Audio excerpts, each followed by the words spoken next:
అక్కడ యెరొబాము అనేటువంటి రాజు టెంపుల్స్ కట్టించాడు. టెంపుల్స్ కట్టించి ఆ టెంపుల్లో బలులు అర్పించాలి అని రాజు టెంపుల్ కట్టిస్తే ఈ ప్రజలందరూ కూడా పాపాలు చేస్తున్నారు. పాపాలు చేసి మా పాపాలన్నీ కూడా క్షమించబడడానికి బలులు అర్పిస్తాము. గొర్రెలు, మేకలు, గొర్రెలు మరియు బలులను అర్పించి దేవుని ఎదుట పాపక్షమాపణ పొందుకుంటాము అని అనుకుంటున్నటువంటి తరుణములు వాళ్ళు ఎలాంటి పాపాలు చేస్తున్నారట అంటే ఆమోసు గ్రంథము 2వ అధ్యాయము 7వ వచనం చదువుదాం. ఆమోసు గ్రంథం 2వ అధ్యాయం 7వ వచనం.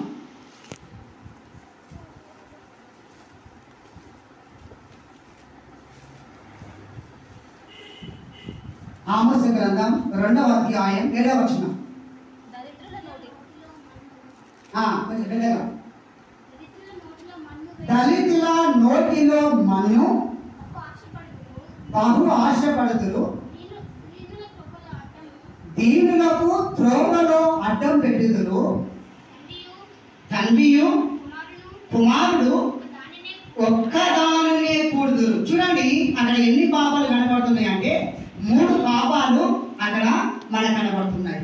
పేదల నోట్లో మన్ను పడుతున్నారు అంటే ఎవరు? ధనవంతులు, ఐశ్వర్యవంతులు. పేదల వారి యొక్క జీవితంలో నోట్లో మన్ను వస్తున్నారు అన్నమాట. అంటే అధిక దిగుబడి, పండిన పంటకు సరైన గిట్టుబాటు ధర రాక, చేసిన కష్టానికి ఫలితము రాక పేదవారి యొక్క నోట్లో మన్ను కొడుతున్నారు. మొదటిది.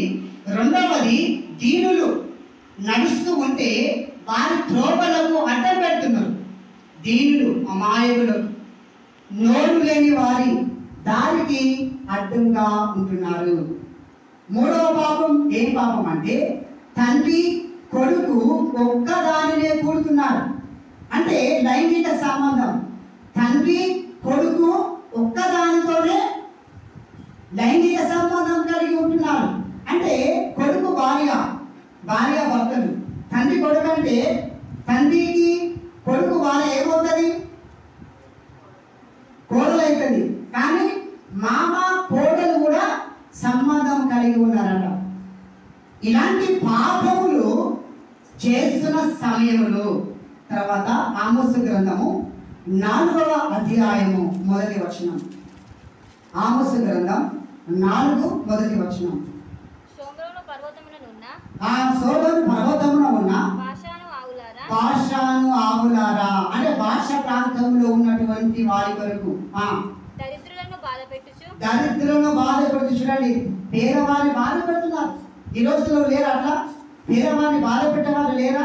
పేదవారి నోట్లో మన్ను వస్తున్నారు లేరా? ఉన్నారు. మాట బలము, కండ బలము, డబ్బు బలము ఉన్న వారందరూ కూడా పేదవారిని బాధలకు గురి చేస్తున్నారు. బీదలను నలగొట్టు వాళ్ళ మానసికంగా వేదన, మానసికంగా బాధపడుతున్నారు. మాకు ఏం చేయమంటున్నారు? పానము తెచ్చి ఇవ్వమని.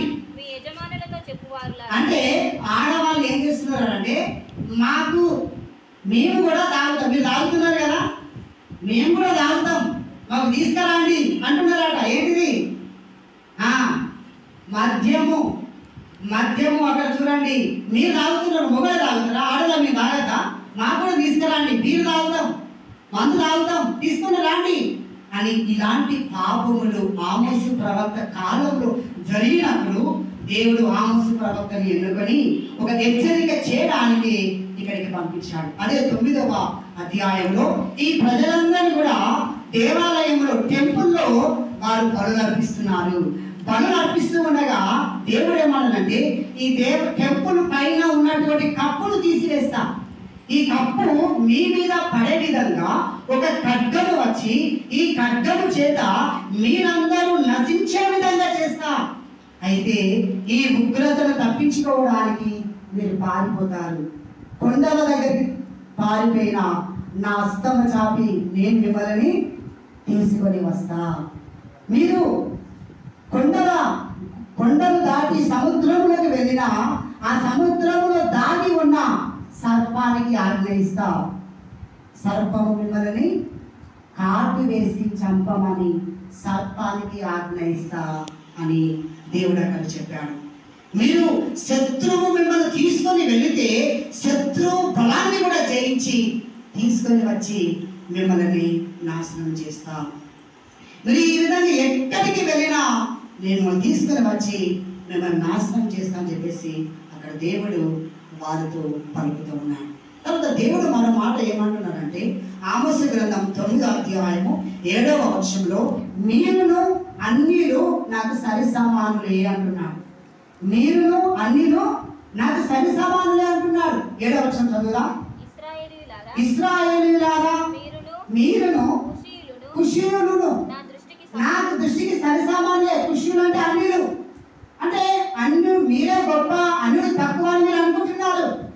కానీ ఏ లోకంలో అయితే ప్రజలు ఉన్నారో దైవ ప్రజలు అన్యులు ఇద్దరు నాకు సరి సమానులే అని అక్కడ దేవుడు మాట్లాడుతున్నాడు. ఇజ్రాయేల్ ప్రజలనేమో ఐగుప్తును తీసుకొని వచ్చాను, కుషీయులనేమో తర్వాత అంటున్నాడు ఐగుప్తు దేశంలో నుండి ఇశ్రాయేలీయులను కప్పోరు దేశంలో నుండి ఫిలిష్తీయులను కప్పోరు దేశం నుండి ఫిలిష్తీయులను ఈరు దేశంలో నుండి వారిని రప్పించితిని అని చెప్పేసి అక్కడ అంటున్నాడు. ఇక్కడ చూడండి ఎందుకు అక్కడ ఇజ్రాయేల్ ప్రజలను దేవుడు నాశనం చేస్తా అంటున్నాడు అంటే వారు అక్కడ దేవుడు దగ్గరికి వచ్చిన వారు ప్రార్థన చేస్తూ ఉన్నారు. కానీ వారి తర్వాత పాపాలు చేస్తూ ఉన్నారు. పాపాలు చేస్తున్న సమయంలోనేమో దేవుడు వారికి పనిష్మెంట్ ఇస్తున్నాడు. వారు ప్రార్థన చేసి మంచి జీవితాన్ని జీవించినప్పుడేమో దేవుడు వారిని దీవిస్తూ ఉన్నాడు. అంటే మన జీవితంలో కూడా మనం చూస్తే అన్ని సాఫీగా సాగిపోతున్నాయంటే దేవుని లెక్క చేయం. దేవుని దగ్గరికి మనము రాము. శ్రమలు, కష్టాలు, బాధలు, ఇబ్బందులు, వ్యాధులు, రోగాలు లేకపోతే దేవుని సన్నిధికి మనం రాము, దేవుని లెక్క చేయము. అందుకే ఇక్కడ వీరందరూ కూడా పాపాలు చేస్తున్నారు కాబట్టి దేవుడు వారికి పనిష్మెంట్ ఇస్తూ ఉన్నాడు. అంటే వారు క్షమాపణ బరుల ద్వారా కాదు, దేవుని కుమారుని ద్వారానే క్షమాపణ, దేవుని కృప ద్వారానే క్షమాపణ అనేది మనకి అక్కడ జ్ఞాపకం చేస్తూ ఉత్తర ప్రత్యుత్తర కీర్తనలో 66వ సంకీర్తనలో ఆయన ఏమంటున్నాడు అంటే 66వ కీర్తన మొదటి వచనాన్ని మనం చూస్తే అక్కడ అంటూ ఉన్నాడు, మీరు యెహోవాను స్తుతించండి, స్తోత్ర గానం చేయండి అని చెప్పేసి అక్కడ జ్ఞాపకం చేస్తున్నాం. చదవండి. సర్వలోక నివాసులు చూడండి, విశ్వంలో ఉన్న ప్రజలందరూ ఈ లోకంలో ఉన్న సర్వనివాసులు ఎంతమంది ఉంటారు? ఈ లోకంలో అందరూ ఉంటారు, అన్ని రకాల ప్రజలు వారు ఉంటారు. దేవుని గురించి సంతోష గానము పాడుడి. సర్వలోక ఎన్ని లోకాలు ఉంటాయి? పరలోకం ఒకటి, భూలోకం ఒకటి, పాతాళ లోకం ఒకటి, 3 లోకాలు ఉంటాయి. పరలోకంలో మనం దేవుని దగ్గరికి వెళ్తే దేవుని ఎప్పుడూ పరిశుద్ధులు పరిశుద్ధులు అని స్తుతిస్తాం. భూలోకంలో అయితే ఆదివారాన్ని స్తుతిస్తాం. భూలోకంలో అయితే ఆదివారాన్ని స్తుతిస్తాం, పరలోకంలో అయితే నిత్యము శాశ్వతంగా స్తుతిస్తాం. మరి భూలోకంలో నువ్వు స్తుతించడం రాకపోతే పరలోకంలో ఎట్లా స్తుతిస్తావు? పరలోకంలో స్తుతించడం రావాలి అంటే భూలోకంలో నేర్చుకోవాలి. నువ్వు భూలోకంలో జరిగే దైవారాధనలో పాల్గొనాలి, పాటలు పాడాలి, స్తుతించాలి, ఆరాధించాలి, ప్రార్థన చేయాలి. చాలమ్మా, అంతేనా? ఇక్కడ ప్రార్థన చేయడం రాకపోతే, ఇక్కడ పాట రాకపోతే అక్కడ ఎట్లా వస్తుంది మరి? భూలోకములు. అందుకే ట్రైనింగ్ అన్నట్టు మనం భూలోకంలో ఇది ఏంటిది? ట్రైనింగ్. ఈ ట్రైనింగ్ ఇక్కడ ట్రైనింగ్, అక్కడ పూర్తిగా సర్టిఫికెట్ వచ్చేస్తాడు. అక్కడ సర్టిఫికెట్ ఇచ్చేస్తాడు దేవుడు మనకు. చూడండి, అక్కడ రావాలంటే ఈ ట్రైనింగ్లో మనం పాల్గొనాలి. పాతాళ లోకంలో అంటే పాతాళ లోకంలో నరకంలోకి వెళ్ళేటువంటి వాళ్ళు, ఇంకా కింద ఉండేటువంటి లోకం, భూమి కింద ఒక లోకం ఉంటుంది. ఆ లోకంలో ఉన్నటువంటి వాళ్ళు అందుకే యెహోవాను స్తుతించుడి అంటున్నాడు. తర్వాత 2వ వచనం, ఆయనకు ప్రభావము ఆరోపించి ఆయనను స్తోత్రించుడి. ఇలాగు దేవునికి స్తోత్రము చెల్లించుడి. చూడండి, యెహోవాకు ఇలాగు మీరు స్తోత్రం చెల్లించుడి అని చెప్పేసి అక్కడ మనకు జ్ఞాపకం చేస్తున్నాడు. యెషయా గ్రంథం 12వ అధ్యాయం, 4వ వచనం చదువుదాం. యెషయా 12, 4వ వచనాన్ని మనం చదువుదాం. మనిషి చదువు. యెషయా 12:4, యెహోవాను స్తుతించుడి, ఆయన నామమును ప్రకటించుడి, జనములలో ఆయన క్రియలను ప్రచురం చేయండి. యెహోవాను స్తుతించుడి, యెహోవాకు స్తోత్రగానం చేయండి, జనులలో ఆయన క్రియను ప్రచురం చేయండి అని చెప్పేసి అక్కడ ఆయన అంటున్నాడు. మరి 66వ కీర్తన 4వ వచనం చదువుదాం. 66వ సంకీర్తన 4వ వచనం చదువు. గీత చదువు. ఆ సర్వ లోకము నమస్కరించి నిన్ను కీర్తించును. సర్వలోకం ఏం చేస్తారట? నమస్కారం చేస్తారు, పూజిస్తారు, ఆరాధిస్తారు. ఆ దేవునికి నమస్కారం చేస్తారు. ఏమైనా చేస్తామా నమస్కారం? ఇక్కడ నమస్కారం చేసినా అక్కడ వస్తారు. అప్పుడు అయ్యగారు కనపడంగా ఏం చెప్పాడు? స్తోత్రం అయ్యగారు అంటాడు. ప్రైజ్ లాట్ కాదు, ఇంగ్లీష్లో ప్రైజ్ లాట్. అప్పుడు మా తండ్రుడు తాతలు ఉన్నప్పుడు ఏమంటారు? స్తోత్రం అయ్యగారు, స్తోత్రం అయ్యగారు. 2 చేతులు జోడి చెప్పి ఇట్లా చెప్పుడు కాదు. ఈ రోజులో ఇట్లా చెప్తున్నాం, కానీ ఆ రోజుల్లో ఇలా గౌరవం 2 చేతులు జోడించి. మన సార్ అట్లా చెప్తాం, ఇట్లా చెప్తాం. మన సార్ కాలేజీ ఇంకా స్కూల్లో సార్ ఇట్లా చెప్తామా? ఎట్లా చెప్పాలంట స్కూల్లో చేతులు జోడించి గుడ్ మార్నింగ్ సార్. గౌరవం అంటే నమస్కారం చేయండి, దేవునికి నమస్కారం చేయండి. ప్రార్థించేటప్పుడు కూడా చేతులు జోడించి ప్రార్థన చేసుకోవాలి. చేతులు జోడించి దేవుని యొక్క సన్నిధిలో చేతులు చాచి లేకపోతే పూర్తిగా మోకరించి దేవుని క్రియలతో స్తోత్రగానం చేయండి అని చెప్పేసి అక్కడ జ్ఞాపకం చేస్తున్నాం. ఎందుకంటే దేవుడు చేసిన ఆశ్చర్య కార్యములు చాలా గొప్పవి. చూడండి, మన బాల్య దశలో ఉండగా ఎన్నో కార్యాలు చేశాడు. యవ్వన దశలో ఉండగా దేవుడి గొప్ప కార్యాలు చేశాడు. కుటుంబ జీవితం, భార్య భర్తల దాంపత్య జీవితాన్ని జీవిస్తుండగా దేవుడు ఎన్నో కార్యాలు చేశాడు. ఇప్పటికీ దేవుడు మన జీవితంలో ఎన్నో కార్యాలు, వృద్ధాపంలో అద్భుతాలు, ఎన్నెన్నో కార్యాలు చేస్తాడు. అందుకు బట్టి ఆయన నామము ప్రభావము గలది, ఆయన నామము ఘనత మహిమ గలది కనుక మీరు ఆయన స్తుతించండి, కీర్తించండి, స్తోత్ర గానం చేయండి అని చెప్పేసి అక్కడ ఆయన అంటున్నాడు.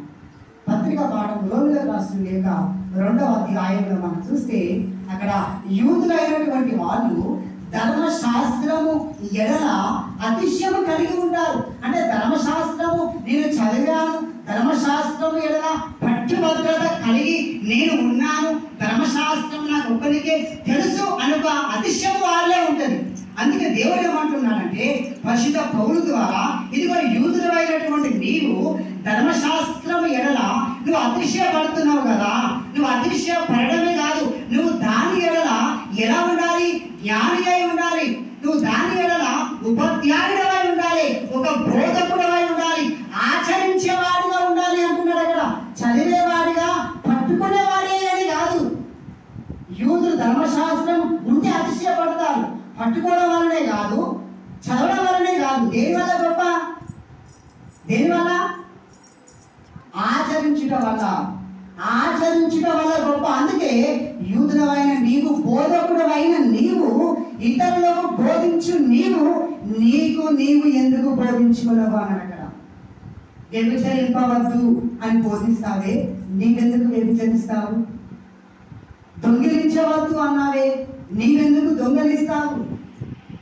విగ్రహాలు ముట్టుకోవద్దు అన్నావే, నీవెందుకు విగ్రహాలు ముట్టుకుంటావు?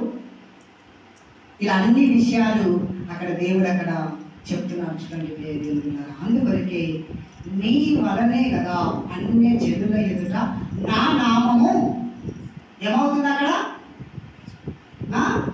అవమానింపబడుతున్నది అని చెప్పేసి మన వల్లనే, దేవుని ప్రజల వల్ల, సేవకుల వల్ల దేవుని యొక్క నామము అన్య జనుల ఎదుట దూషింపబడుతూ ఉన్నది.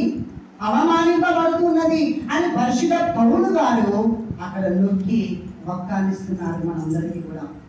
సువార్త పాటలు మనం చూస్తే యోహాను సువార్త 10వ అధ్యాయము 14 నుండి 18 వరకు చదవగా మనం అక్కడ విని ఉన్నాం. అక్కడ ఏం కనబడుతుంది మనకు? ఏం కనబడుతుంది? కాపరి అలాగే గొర్రెలు కనపడుతున్నాయి. కాపరి గొర్రెలు. ఒక గ్రామంలో ఒక యజమానికి చాలా గొర్రెలు ఉన్నాయట. అయితే కొంతమంది జీతగాలను పెట్టుకొని ఈ గొర్రెలను గాయడానికి రోజు కూడా ఆ యజమానుడు గొర్రెలను జీతగాలతో పంపించేవాళ్ళు. అలా రోజు వెళ్ళి అడవిలోకి వెళ్ళి ఎక్కడెక్కడ ఆ యొక్క గొర్రెలు వేయడానికి ఎక్కడ స్థలాలు ఉన్నాయో ఆ స్థలాలకు వెళ్ళి తీసుకొని వెళ్ళి మేపుకొని తిరిగి ఇంటికి వచ్చేసరికి రోజుకు 2-3 గొర్రెలు తక్కువ అయ్యేదా లెక్క పెట్టడానికి. ఎందుకు 2-3 గొర్రెలు రాలేదు అని యజమాను చూసి జీతగాలు చెప్పగానే జీతగాలు మళ్ళీ వెనక్కి వెళ్ళేవాళ్ళట కానీ జీతగాడు కానీ ఏం చేస్తాడు? శ్రద్ధగా చూస్తాడా, భయపడి చూస్తాడా? ఎక్కడ చూస్తాడు? పైన చూస్తాడు. వాటి గురించి చింత ఉంటుందా, బాధ ఉంటుందా? అయ్యో నా గొర్రె వేయింది, 2-3 గొర్రెలు వేయినాయి కనబడతలేవు అనే బాధ ఉంటుందా లోపల? అసలు జీతగానికి ఏముండదు. జీతగాడే కనుక ఎక్కడెక్కడ తిరిగిండో వెళ్ళిండు, పైన చూసిండు అని వచ్చి అయ్యా ఎక్కడ గొర్రెలు గడపలేదు, ఏమైందో మాకు తెలియదు, ఇంటికి వెళ్ళిపోయి మా టైం అయింది వెళ్ళిపోతున్నామని ఇంటికి వెళ్ళిపోయారు. ఇలా చాలా రోజులు గడుస్తూ ఉంది. అలా చాలా రోజులు అయిపోయాయి. అప్పుడు యజమాని చాలా బాధపడ్డాడు. ఏంటి ఇన్ని గొర్రెలు ఉంటే, ఇంతమంది జీతగాలు నా చేతిలో ఉంటే, ఇలా రోజు గొర్రెలకు మేపడానికి పంపిస్తే ఇలా రోజుకు 2-3 తప్పిపోతా ఉంటే ఇన్ని గొర్రెలుగా పోతే ఏంటి, తర్వాత గొర్రెలు ఉంటాయా, గొర్రెల మందం ఉంటుందా అని తానే బాగా ఆలోచించి వేదనపడి బాధపడి దుఃఖపడి ఏం చేశాడా అంటే గొర్రెలో ఉన్న ఒక చర్మాన్ని తీసుకొని ఆ చర్మము తానే కప్పుకొని ఆ గొర్రెలో మందలు ఎక్కడెక్కడైతే తిరిగాయో ఎక్కడెక్కడికైతే వెళ్ళాయో ఆ ప్లేస్కి వెళ్ళి అరవడం ప్రారంభించాడు. గొర్రె స్వరముతో అరవడం ప్రారంభించాడు. అలా అరుస్తూ కొండల్లో, గుహల్లో, పొదల్లో, సందుల్లో తిరుగుతూ ఉండగా ఆ శబ్దాన్ని విని అవన్నీ కూడా వస్తూ ఉన్నాయి. అవన్నీ గొర్రెలు, ఎన్ని గొర్రెలు తప్పిపోయాయో అన్ని గొర్రెలు ఈ గొర్రె దగ్గరికి వచ్చాయి. అప్పుడు ఆ గొర్రెలు అన్నీ తీసుకొని మందలో చేర్చుకున్నాడు. చూడండి ప్రియమైనటువంటి దేవుని బిడ్డలారా, జీతగాడి కనుక వానికి చింత లేదు. కానీ యజమానుడు ఇక్కడ ఈనాటి సువార్త పాఠంలో కూడా మనకు కనబడుతుంది. ఇక్కడ యేసు ప్రభువు కాపరిగా ఉన్నాడు, యజమానిగా ఉన్నాడు. గొర్రెలు అనగా విశ్వాసులకు సాదృశ్యముగా ఉన్నటువంటి గొర్రెలు, సేవకులు అనగా అనేకమైనటువంటి సేవకులు. ఆనాడు ఉన్నటువంటి ఆ యొక్క కాపరులు అయితేనేమి, సేవకులు అయితేనేమి కనుక ఆయన ప్రభు అన్నాడు. యోహాను సువార్త 10వ అధ్యాయము మనం 13లో మనం చూస్తే అక్కడ అంటున్నాడు, చదవండి. జీతగాడే కనుక గొర్రెల గురించి లక్ష్యం చేయక పారిపోవును. లక్ష్యం ఉంటుందా? చెప్పిన కదా, జీతగాడు లక్ష్యంగా చూశాడా? పారిపోయాడు. చింత లేదు, బాధ లేదు. కానీ యేసు ప్రభు ఏమన్నాడు? నేను గొర్రెలకు